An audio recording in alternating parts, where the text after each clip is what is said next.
Well, that's a very good question because obviously the weakness in commodities this time is not due to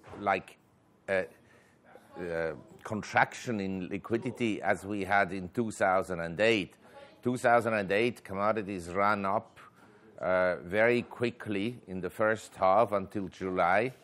The oil price in 2007, just before they started to cut interest rates in the US, were still at $78 a barrel.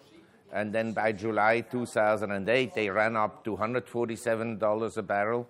And afterwards, they crashed within 6 months to $32 a barrel. And then, as you said, in 2011, 2012, they recovered and were trading around $100 a barrel. And now they've been weak again, as well as all other industrial commodities and precious metals. My sense is that this time around, commodity prices are weak because of weakness in the global economy, specifically weakening demand from China. Because if you look at the Chinese consumption of industrial commodities, in 1970, China consumed 2% of all industrial commodities.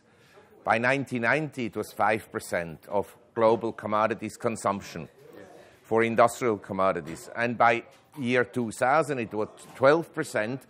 And then it went 2011, 2012 to 47%. In other words, almost half of all industrial commodities in the world were consumed by China. And therefore, a slowdown in the Chinese economy has a huge impact on the demand for industrial commodities and on the well-being of the commodity producers, whether that is the commodity producers in Latin America, in Central Asia, Middle East, Australasia, Africa, and Russia. And so because of the reduced demand from China, the prices have been very weak. And I think that may last for quite some time because the Chinese economy will not go back and grow at 10% per annum anytime soon. My view is that at the present time, there's hardly any growth in China. In some sectors, there is a contraction. And in some sectors, and don't forget, China is a country with 1.3 billion people. So some provinces may still grow and other provinces may contract, as well as some sectors may grow and other sectors may contract. But in general, I think the economy is weak. My estimate is that at very best, the Chinese economy is growing at the present time at, say, 4% per annum, and not at 7.8 or 8% as the government claims. And we have relatively reliable statistics like auto sales and freight loadings that are down year on year, electricity consumption, exports, imports, and so forth. Yes. So there has been a remarkable slowdown.